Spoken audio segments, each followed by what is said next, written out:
What are the trends? What do you think is pushing on sales and transforming how salespeople behave, sales cycle? What are you seeing? You can't, unfortunately, I'll have to say AI. I have to sort of fall on that. But there's two different angles to view that from. Although the one of them is getting smaller, the resistance to, this is going to cost me my job and stuff like that. But now it's trying to figure out, how do I use this responsibly to advance things? And it's from a perspective, and I'll get back to technology, say we're running a widget company, right? But there's a lot of manual processes that are in here that take time to go do. That I've got a fixed budget for human capital, but now it's spending time sort of watching the paint dry. Use a bad example. Right. What type of automation and stuff could I put in that uses AI to help validate some of the steps and make it less risky, that can be put in place, that then I can take that human capital and let them do more exciting things? When I ask, I ask all the time, hey, what'd you get into IT for? And they say, because I'm a nerd and it pays well. Nobody ever says patching. Most enterprises spend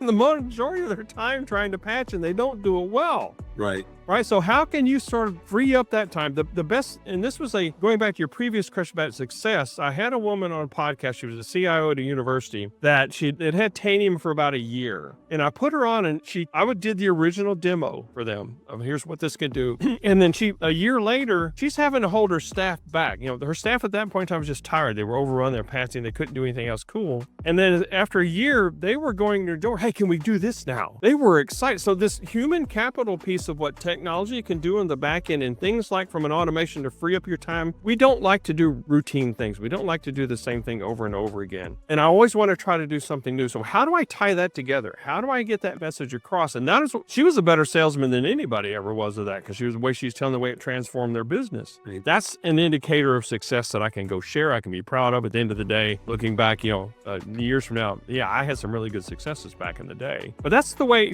looking for those things that can have that impact on a broad scale that gets us out of doing the mundane and the very time consuming to where does humans thrive best? And that is being creative. That is being interactive like this. How can I give them more time doing that and less time doing this other stuff that, we've got things in place that work, but is it the best way to do it? And that gets back to what's it going to cost you if you don't change?